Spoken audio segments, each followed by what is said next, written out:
ಪ್ರಧಾನಿ ಮೋದಿ ಬಂಗಲೆಯಲ್ಲಿದೆ ರಹಸ್ಯ ಸುರಂಗ. ಪ್ರತಿದಿನ ಪ್ರಧಾನಿ ಆ ಸುರಂಗದೊಳಗೆ ಹೋಗುವುದ್ಯಾಕೆ?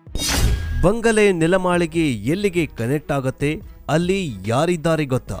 ವಿಡಿಯೋವನ್ನು ಶುರು ಮಾಡೋದಕ್ಕಿಂತ ಮುಂಚೆ ನೀವೇನಾದರೂ ನರೇಂದ್ರ ಮೋದಿ ಅವರ ಆಡಳಿತ ಇಷ್ಟವಾಗಿದ್ರೆ ಜೈ ಮೋದಿಜಿ ಅಂತ ಕಮೆಂಟ್ ಮಾಡಿ ಹಾಗೂ ವಿಡಿಯೋಗೆ ಒಂದು ಲೈಕ್ ಕೊಡಿ. ನರೇಂದ್ರ ದಾಮೋದರ್ ದಾಸ್ ಮೋದಿ ಪ್ರಧಾನಮಂತ್ರಿಯಾದ ನಂತರ ಭಾರತವು ಪ್ರಪಂಚದಲ್ಲಿ ಅತ್ಯಂತ ವೇಗವಾಗಿ ಬೆಳೀತಾ ಇದೆ. ಆರ್ಥಿಕತೆಗಳಲ್ಲಿ ಪ್ರಬಲವಾಗಿದೆ. ಭಾರತಕ್ಕೆ ಕವಡೆ ಕಾಸಿನ ಕಿಮ್ಮತ್ತನ್ನ ಕೊಡದ ದೇಶಗಳು ಇಂದು ಅದೇ ಭಾರತಕ್ಕೆ ಮತ್ತು ಭಾರತದ ಪ್ರಧಾನಮಂತ್ರಿಗಳಿಗೆ ಇಂಥ ಪ್ರಧಾನಿ ನರೇಂದ್ರ ಮೋದಿ ಅವರ ಮನೆಯಲ್ಲಿ ಭಯಾನಕ ಸುರಂಗ ಇದೆ. ಆ ಸುರಂಗ ಮಾರ್ಗದಲ್ಲಿ ಪ್ರತಿದಿನ ಪ್ರಧಾನಿ ನರೇಂದ್ರ ಮೋದಿ ಅವರು ಓಡಾಡ್ತಾರೆ. ಹಾಗಾದ್ರೆ ಪ್ರಧಾನಮಂತ್ರಿಗಳ ಬಂಗಲೆಯಲ್ಲಿ ಏನಿದು ಸುರಂಗ ರಹಸ್ಯ? ಭಾರತದಲ್ಲಿ ಅತ್ಯಂತ ಪ್ರಬಲವಾದ ಹಾಗೂ ಶಕ್ತಿಯುತವಾದ ಹುದ್ದೆಯೆಂದರೆ ಅದು ಪ್ರಧಾನಮಂತ್ರಿಗಳ ಹುದ್ದೆ. ಅಂತಹ ಪ್ರಧಾನಮಂತ್ರಿ ಹುದ್ದೆಯಲ್ಲಿ ಆಸೀನರಾಗಿರುವ ನರೇಂದ್ರ ಮೋದಿಯವರು ಇರುವ ಬಂಗಲೆಯಲ್ಲಿ ಅತಿದೊಡ್ಡ ರಹಸ್ಯದ ಬಗ್ಗೆ ನಿಮಗೆ ಗೊತ್ತಾ? ಪ್ರಧಾನಿ ಜೊತೆ ಮನೆಯಲ್ಲಿ ಯಾರೆಲ್ಲ ಇರ್ತಾರೆ? ಈ ಬೃಹತ್ ಬಂಗಲೆಯಲ್ಲಿ ಪ್ರಧಾನಿ ನರೇಂದ್ರ ಮೋದಿ ಒಬ್ಬರೇ ವಾಸವಾಗಿದ್ದಾರಾ ಅಥವಾ ಯಾರಾದರೂ ಜೊತೆಗಿದ್ದಾರಾ? ಮೋದಿಯವರ ಅಧಿಕೃತ ಬಂಗಲೆ ಎಲ್ಲಿದೆ? ನಿಜಕ್ಕೂ ಆ ಬಂಗಲೆಯಲ್ಲಿ ಸುರಂಗ ಮಾರ್ಗ ಇದೆಯಾ? ಇದ್ರೆ ಆ ಸುರಂಗ ಮಾರ್ಗ ಎಲ್ಲಿ ಸೇರ್ಕೊಳ್ಳುತ್ತೆ, ಅಂದ್ರೆ ಎಲ್ಲಿ ಕನೆಕ್ಟ್ ಆಗತ್ತೆ? ಪ್ರಧಾನಿ ನರೇಂದ್ರ ಮೋದಿ ಅವರ ಸೆಕ್ಯೂರಿಟಿ ಹೇಗಿರುತ್ತೆ ಎನ್ನುವ ಎಲ್ಲಾ ಸಂಪೂರ್ಣ ಮಾಹಿತಿಯನ್ನ ಇವತ್ತಿನ ಈ ವಿಡಿಯೋದಲ್ಲಿ ನೋಡೋಣ. ರಾಬರ್ಟ್ ರಿಸಲ್ನಿಂದ ನಿರ್ಮಾಣವಾದ ನರೇಂದ್ರ ಮೋದಿ ಅವರ ಮನೆ ದೆಹಲಿಯ ಲೋಕ ಕಲ್ಯಾಣದಲ್ಲಿದೆ. ಪ್ರಧಾನಮಂತ್ರಿಗಳ ಮನೆ ಎಂದ್ರೆ ಅದು ಕೇವಲ ಒಂದು ಬಂಗಲೆ ಮಾತ್ರವಲ್ಲ, ಇದೊಂದು ನಿಗೂಢ ಜಗತ್ತು. ಅಲ್ಲಿ ಒಟ್ಟು 6 ಬಂಗಲೆಗಳು ಇವೆ. ಇಲ್ಲಿ ತರಹೇವಾರಿ ನಂಬರ್ಗಳನ್ನ ಇಡಲಾಗಿದೆ. ಅಂದ್ರೆ 1, 3, 5, 7, 9. ನಂಬರ್ 9ರ ಮನೆಯಲ್ಲಿ SPG ಇರ್ತಾರೆ, ಅಂದ್ರೆ ಸ್ಪೆಷಲ್ ಪ್ರೊಟೆಕ್ಷನ್ ರೂಮ್. ಇದು ಪ್ರಧಾನಮಂತ್ರಿಗಳ ಹಾಗೂ ಅವರ ಕುಟುಂಬದವರ ಹಾಗೂ ಮಾಜಿ ಪ್ರಧಾನಿಗಳ ಭದ್ರತೆಗೆ ಇರುವ ವಿಶೇಷ ಭದ್ರತಾ ಪಡೆ. ನಂಬರ್ 5ರ ಮನೆಯಲ್ಲಿ ಪ್ರಧಾನಿ ನರೇಂದ್ರ ಮೋದಿಯವರು ವಾಸವಾಗಿದ್ದಾರೆ. ಈ ಮನೆಯಲ್ಲಿ ನರೇಂದ್ರ ಮೋದಿ ಮಾತ್ರ ವಾಸ ಮಾಡ್ತಾರೆ. ಈ ಬಂಗಲೆಯಲ್ಲಿ ಕೆಲಸಗಾರರನ್ನ ಹೊರತುಪಡಿಸಿ ಮೋದಿಯವರ ಜೊತೆಗೆ ಬೇರೆ ಯಾರೂ ಕುಟುಂಬಸ್ಥರು ಇರೋದಿಲ್ಲ. ಸೊ ಬಂಗಲೆ ನಂಬರ್ 5 ಮೋದಿ ಮನೆ ಆದ್ರೆ ಬಂಗಲೆ ನಂಬರ್ 7ರಲ್ಲಿ ಗೃಹ ಕಚೇರಿ ಇದೆ. ಇದರಲ್ಲಿ ಮೋದಿ ಒಂದು ಕಡೆಯಿಂದ ಮತ್ತೊಂದು ಕಡೆಗೆ ಹೋಗಲು ಬುಲೆಟ್ ಪ್ರೂಫ್ ಗ್ಲಾಸ್ಗಳನ್ನ ನಿರ್ಮಾಣ ಮಾಡಲಾಗಿದೆ. ಇದರಲ್ಲಿ ಪ್ರಧಾನಿ ಮನೆಯಿಂದ ಕಚೇರಿಗೆ ಹಾಗೂ ಕಚೇರಿಯಿಂದ ಮನೆಗೆ ಹೋಗ್ತಾರೆ. ಆದ್ರೆ ಇವರ ಬಂಗಲೆಯಲ್ಲಿ ನಿಜಕ್ಕೂ ಸುರಂಗ ಇದೆಯಾ ಅನ್ನುವ ಪ್ರಶ್ನೆ ಉದ್ಭವವಾಗತ್ತೆ. ಅದಕ್ಕೆ ಉತ್ತರ ಇಲ್ಲಿದೆ ನೋಡಿ. ಇವರು ಹೊರಬರಲು ಒಂದು ಸುರಂಗ ಖಂಡಿತವಾಗಿಯೂ ಇದೆ. ಇದು ಪ್ರಧಾನಿ ನಿವಾಸದಿಂದ ಶುರುವಾಗಿ 1.5 ಕಿಲೋಮೀಟರ್ ದೂರ ಏರ್ಪೋರ್ಟ್ ವರೆಗೂ ಸಂಪರ್ಕ ಮಾಡುತ್ತೆ. ಇದನ್ನ 2010ರಲ್ಲಿ ಕಾಮಗಾರಿ ಶುರು ಮಾಡಿ 2014ರಲ್ಲಿ ಮನಮೋಹನ್ ಸಿಂಗ್ ಅವರ ಹುದ್ದೆ ಅಂತ್ಯವಾಗುವ ವೇಳೆಗೆ ನಿರ್ಮಾಣ ಮಾಡಲಾಯಿತು. ಈಗ ಪ್ರಧಾನಿ ನರೇಂದ್ರ ಮೋದಿಜಿ ಇದನ್ನ ಬಳಸ್ತಿದ್ದಾರೆ. ಪ್ರಧಾನಿ ನಿವಾಸದ ಮೇಲೆ ವಿಮಾನದ ಹಾರಾಟವನ್ನ ನಿಷೇಧ ಮಾಡಲಾಗಿದೆ. ಇಷ್ಟು ಕಠಿಣ ಭದ್ರತೆ ಇರುವ ಪ್ರಧಾನಿ ನಿವಾಸಕ್ಕಿರುವುದು ಒಂದೇ ಮಾರ್ಗ.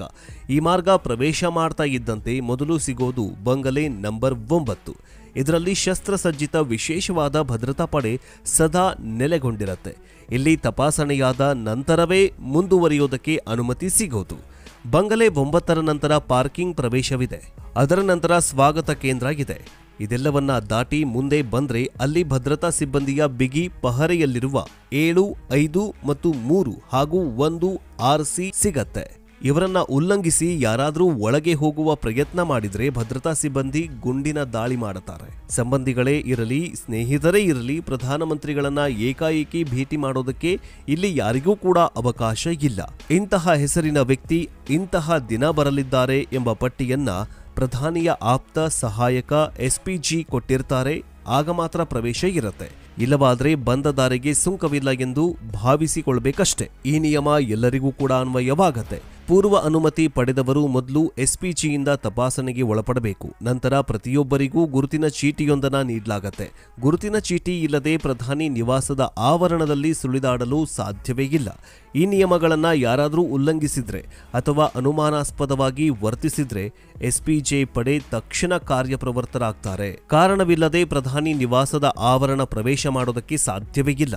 ಪ್ರಧಾನಮಂತ್ರಿಗಳ 7 RCR ನಿವಾಸ ಅಂದ್ರೆ ಅದು ಕೇವಲ ನಿವಾಸ ಅಷ್ಟೇ ಅಲ್ಲ, ಅದು ಪುಟ್ಟ ಪ್ರಪಂಚ. ಸಕಲ ವಿವಿಧ ವ್ಯವಸ್ಥೆಗಳನ್ನ ಹೊಂದಿರುವಂತಹ ಸೌಲಭ್ಯಗಳನ್ನ ಇಲ್ಲಿ ನೀಡಲಾಗಿದೆ. ಕೇವಲ 5 ತಿಂಗಳಿಗಾಗಿ ಪ್ರತ್ಯೇಕ ವಿದ್ಯುತ್ ಪ್ರಸರಣ ನಿಯಂತ್ರಣ ವ್ಯವಸ್ಥೆಯನ್ನ ಅಳವಡಿಸಲಾಗಿದೆ. ಪುಟ್ಟದೊಂದು ಆಸ್ಪತ್ರೆ, ಅಲ್ಲಿ ಸದಾ ಕ್ರಿಯಾಶೀಲರಾಗಿರ್ತಾರೆ.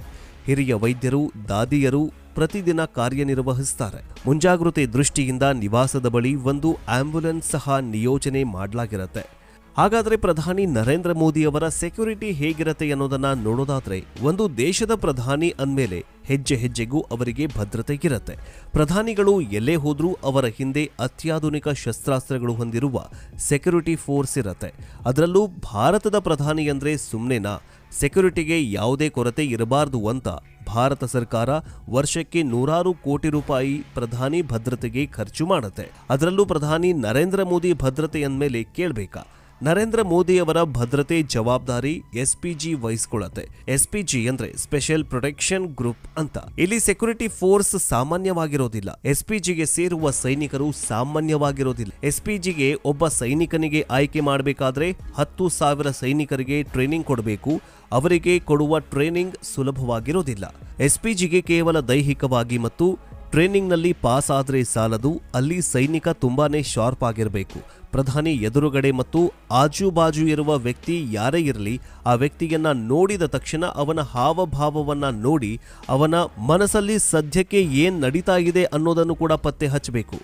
ಇದು ಪ್ರಧಾನಿ ಭದ್ರತೆಗೆ ಇರುವ ಬಾಡಿಗಾರ್ಡ್ಗಳು ತಮ್ಮ ಜೀವನವನ್ನೇ ಪ್ರಧಾನಿ ಭದ್ರತೆಗೆ ಮೀಸಲಿಟ್ಟಿರ್ತಾರೆ. ತಮ್ಮ ಪ್ರಾಣ ಹೋದ್ರೂ ಪ್ರಧಾನಿಯ ಪ್ರಾಣವನ್ನ ಕಾಪಾಡೋದು ಇವರ ಗುರಿಯಾಗಿರುತ್ತೆ. ಅಲ್ಲದೆ ಪ್ರಧಾನಿ ಸೆಕ್ಯೂರಿಟಿಗೆ ಇರುವ SPG ಕಮಾಂಡೋ ಕೈಯಲ್ಲಿ ಜಗತ್ತಿನ ಅತ್ಯಾಧುನಿಕ ರೈಫಲ್ಗಳು ಇರುತ್ತವೆ. ನರೇಂದ್ರ ಮೋದಿ ಹತ್ತಿರ ಯಾರೂ ಸಹ ಸುಳಿಯದಂತೆ ನೋಡ್ಕೊಳ್ತಾರೆ. SPG ಕಮಾಂಡೋಗಳು ಕೇವಲ ಅವರ ಬಾಡಿಗಾರ್ಡ್ ಅಷ್ಟೇ ಅಲ್ಲದೆ ಪ್ರಧಾನಿ ನರೇಂದ್ರ ಮೋದಿಯವರು ಯಾವ ರಾಜ್ಯಕ್ಕೆ ಯಾವ ಜಿಲ್ಲೆಗೆ ತೆರಳುತ್ತಾರೋ ಅಲ್ಲಿ ಪೊಲೀಸ್ ಫೋರ್ಸ್ ಜೊತೆಗೆ ಸಂಪರ್ಕದಲ್ಲಿರ್ತಾರೆ. ಲೋಕಲ್ ಪೊಲೀಸ್ ಮತ್ತು ಇಂಟೆಲಿಜೆನ್ಸ್ಗಳು ಪ್ರಧಾನಿ ತೆರಳುವ ಸ್ಥಳಕ್ಕೆ ಭದ್ರತೆ ದೃಷ್ಟಿಯಿಂದ 4 ರಿಂದ 5 ದಿನಗಳ ಕಾಲ ಸಂಪೂರ್ಣವಾಗಿ ಚೆಕಿಂಗ್ ಮಾಡ್ತಿರ್ತಾರೆ. ಅಷ್ಟೇ ಅಲ್ಲ, ಪ್ರಧಾನಿ ನಡೆಸುವ ಕಾರ್ಯಕ್ರಮ ಸ್ಥಳದಿಂದ ಸುತ್ತಮುತ್ತ 5 ಕಿಲೋಮೀಟರ್ ವರೆಗೆ ಪೊಲೀಸ್ ಬಿಗಿ ಭದ್ರತೆ ಇರುತ್ತೆ. ಪೊಲೀಸರು ಪ್ರತಿಯೊಂದು ಏರಿಯಾ ಮೇಲೆ ಹದ್ದಿನ ಕಣ್ಣಿಟ್ಟಿರ್ತಾರೆ. ಪ್ರಧಾನಿ ನರೇಂದ್ರ ಮೋದಿಯವರು ರಸ್ತೆ ಮೂಲಕ ತೆರಳಬೇಕಾದ್ರೆ ಆ ರಸ್ತೆಗಳು ಸಂಪೂರ್ಣವಾಗಿ ಖಾಲಿ ಮಾಡಲಾಗತ್ತೆ. ಝೀರೋ ಟ್ರಾಫಿಕ್ನಲ್ಲಿ ಅವರ ಕಾರು ಚಲಿಸುತ್ತೆ. ಅವರು ಸಾಗುವ ರಸ್ತೆಯಲ್ಲಿ ಮತ್ತು ರಸ್ತೆಯ ಸುತ್ತಮುತ್ತ 2 ಕಿಲೋಮೀಟರ್ ವರೆಗೂ ಪೊಲೀಸ್ ಬಿಗಿ ಬಂದೋಬಸ್ತ್ ಇರುತ್ತೆ. ಅಕಸ್ಮಾತ್ ಪ್ರಧಾನಿ ತೆರಳುವ ರಸ್ತೆಯಲ್ಲಿ ತೊಂದರೆ ಉಂಟಾದರೆ ಅದಾಗಲೇ ಮತ್ತೊಂದು ರಸ್ತೆಯ ರೂಟ್ ಮ್ಯಾಪ್ ಅನ್ನ ರೆಡಿ ಮಾಡಿಕೊಂಡಿರ್ತಾರೆ. ಅವರ ಜೊತೆ ಒಂದು ಆಂಬ್ಯುಲೆನ್ಸ್, ಒಂದು ಪೊಲೀಸ್ ವಾಹನ ಮತ್ತು ಪ್ರಧಾನಿ ಕಾರಿನಂತೆಯೇ ಕಾಣುವ ಮತ್ತೊಂದು ಕಾರ್ ಅವರ ಜೊತೆಗೆ ಸಾಗತ್ತೆ. ಇಷ್ಟು ಬಿಟ್ರೆ ಅವರ ಜೊತೆ ಇತರೆ ರಾಜಕೀಯ ನಾಯಕರು ಅವರ ಕಾರನ್ನ ಫಾಲೋ ಮಾಡ್ತಾರೆ. ರಸ್ತೆ ಮಧ್ಯದಲ್ಲಿ ಪ್ರಧಾನಿಗೆ ಅನಾರೋಗ್ಯ ಉಂಟಾದ್ರೆ ಹತ್ತಿರದ ಆಸ್ಪತ್ರೆ ಯಾವುದು, ಯಾವ ಆಸ್ಪತ್ರೆಗೆ ಅವರಿಗೆ ಸಾಗಿಸಬೇಕು ಅಂತ ಮುಂಚೆಯೇ ನಿಗದಿಯಾಗಿರುತ್ತೆ.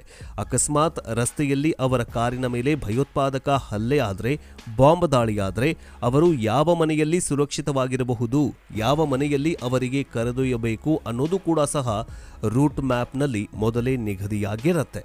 ಒಟ್ನಲ್ಲಿ ಪ್ರಧಾನಿ ಕೂದಲಿಗೂ ಧಕ್ಕೆಯಾಗದಂತೆ ನೋಡಿಕೊಳ್ಳೋದು SPG ಕೆಲಸವಾಗಿರುತ್ತೆ. ಅಷ್ಟೇ ಅಲ್ಲದೆ ಈ ರಸ್ತೆಯಲ್ಲಿ ಪ್ರಧಾನಿಗಳು ಚಲಿಸ್ತಾರೆ ಅನ್ನೋದು ರಸ್ತೆಯಲ್ಲಿ ನೇಮಕವಾದ ಟ್ರಾಫಿಕ್ ಪೊಲೀಸ್ನವರಿಗೂ ಗೊತ್ತಿರೋದಿಲ್ಲ. ಅಷ್ಟೊಂದು ಗೌಪ್ಯವಾಗಿ ಇರುತ್ತೆ ಪ್ರಧಾನಿಯ ರೂಟ್ ಮ್ಯಾಪ್.